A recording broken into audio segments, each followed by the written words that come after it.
and he's back chatting about some of the big issues in our city. And we're starting in a place that we always wish we didn't have to start, but big news in our city, very distressing for a neighborhood and a city, a community, the Taradale sex assault that happened last weekend. Two brothers charged after a 17-year-old was kidnapped, dragged into an alley, assaulted, held overnight in a home. And this coming on the heels of another assault in Bridgeland. So people worried for obvious reasons.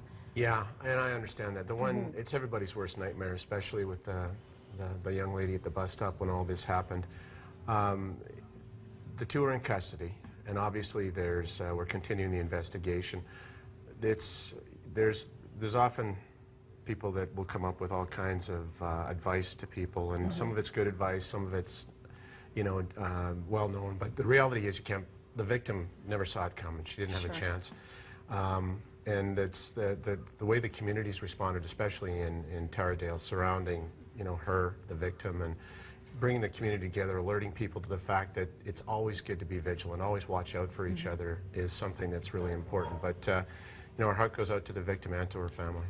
How have you seen the community impacted by this? Because well, it really upsets people for obvious reasons, because when somebody's waiting at a bus stop for a bus, they shouldn't have to fear for their own personal safety. And so that really rocks a community, and that's why, especially in this case, it's gratifying that we have the arrest. And in this case, I think as the trial unfolds, I think there's more information will be coming out that hopefully will cause people to, it'll alleviate their concerns. There's been a pretty big national conversation over the last few weeks, kicking off sort of with the Jian Gomeshi allegations and leading into incidences like this. What kind of victims services and sort of support mechanisms are in place offered by CPS?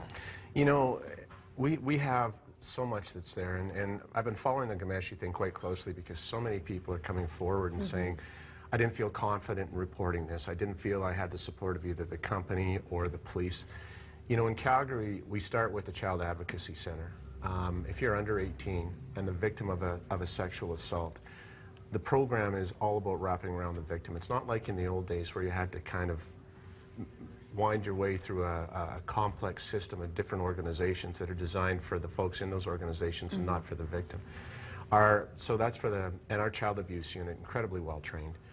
Our victim assistance unit at CPS is amazing.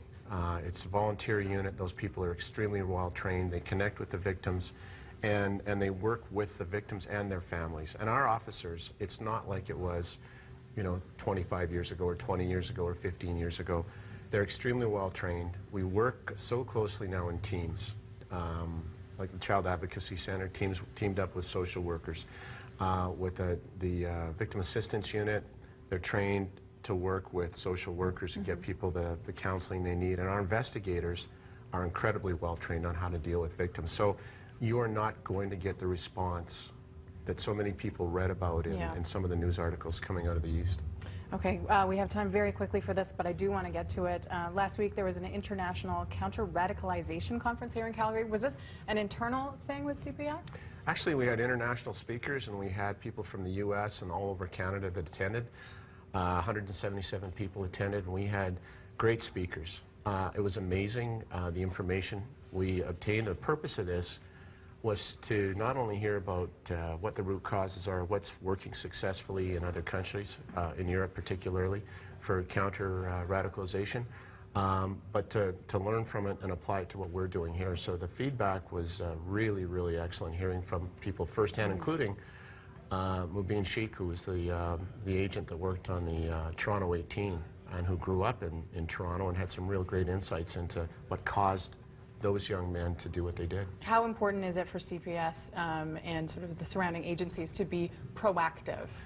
That message has come out loud and clear, and it was interesting during the presentations that the risk factors, the root cause, the behaviors that you see when young men are being radicalized, particularly young men, but young women too, are virtually the same as you see when kids are being recruited into gangs. So we have to modify our response. We have to have another level that will allow families to feel confident to contact the police when one of their young adult sons is being recruited and they're worried about it. But we just have to modify a lot of the programs we have because we're doing a lot of the right stuff here. Well, thank you very much for all that you do, and thanks for joining us this morning. Thanks for having me. Police Chief Rick Hanson. See you next month, I guess.